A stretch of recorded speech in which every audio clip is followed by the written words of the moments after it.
لیکن سچی ہو تو محبت مل ہی جایا کرتی ہے. اب ہمارے درمیان کوئی نہیں آ سکتا. نتیجہ یہ محبت کی کہانی ہے مسٹر رمضان. اس کا انجام محبت خود طے کرے گی. اینا کا زندگی بھر کا ساتھ. کچھ غلط ہو گیا تو محبت سے دے.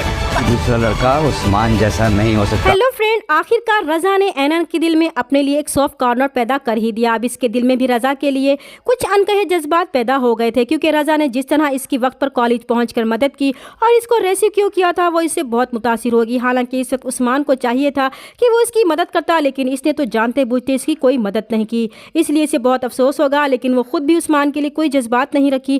وہ خاندانی لوگ تھے، ان کے گھروں میں بچوں کے فیصلے ان کے بڑے ہی کرتے تھے. اس لیے اینا صرف اپنے بڑوں کے کیے گئے فیصلے پر چپ تھی. اس لیے رضا کی اپنے لیے محبت دیکھ کر اب وہ بھی عثمان سے جان چھڑانا چاہے گی. اب وہ بھی چاہتی ہے کہ اس کا رشتہ عثمان سے ٹوٹ جائے تاکہ وہ اپنا ہاتھ رضا کی طرف بڑھا سکے. لیکن اینا اپنی جلد بازی میں یہ نہیں دیکھ پائے گی کہ رضا کردار میں کیسا ہے. وہ تو صرف اپنا پسندیدہ چیزوں کو حاصل کرنا جانتا ہے، اسی لیے وہ اسے اپنی طرف مائل نہیں کر سکا. تو وہ اس سے شادی کا جھانسا دے گا تاکہ اسے دوستی بڑھا سکے.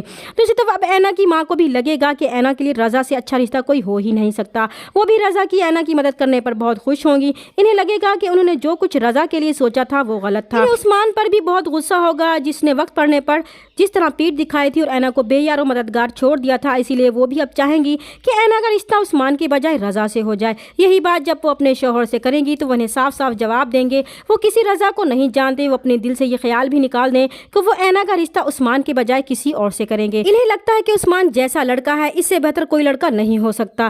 ماں کا جھکاؤ رضا کی طرف دے کر اینا بھی بہت خوش ہوگی اور آئمہ تو ابھی سے باقاعدہ فورس کرے گی کہ وہ رضا کی محبت کا جواب محبت سے دے اور اسے فون کر کے اپنی محبت کا اظہار کرے. لیکن وہ ڈرے گی کہ کہیں کچھ غلط نہ ہو جائے. آئمہ بھی اسے کہے گی کہ وہ سب کچھ بھول کر صرف اپنی محبت کے بارے میں سوچے. اسی لیے اب اینا بھی رضا سے اپنی محبت کا اظہار کرے گی. تو دوسری طرف رضا بہت خوش ہوگا کہ آخرکار اینا کے دل میں اس کے لیے محبت پیدا ہو ہی گئی ہے. اس طرح اب وہ فون پر ایک دوسرے سے باتیں کریں گے. رضا اتنا خوش ہوگا کہ وہ ہمدان سے جا کر کہے گا کہ اگر لگن سچی ہو تو محبت مل ہی جایا کرتی ہے. اور اب تو اس کی محبت کی گواہی اینا کے دل نے بھی مان لی ہے. اب ان کے درمیان کوئی بھی نہیں آ سکتا.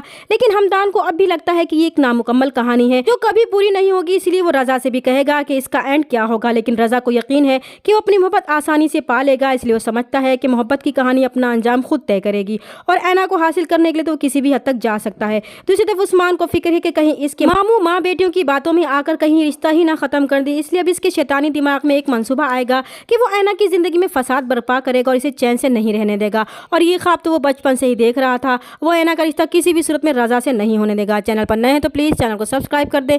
ملتے ہیں نیکسٹ ویڈیو میں، تب تک کے لیے اللہ حافظ.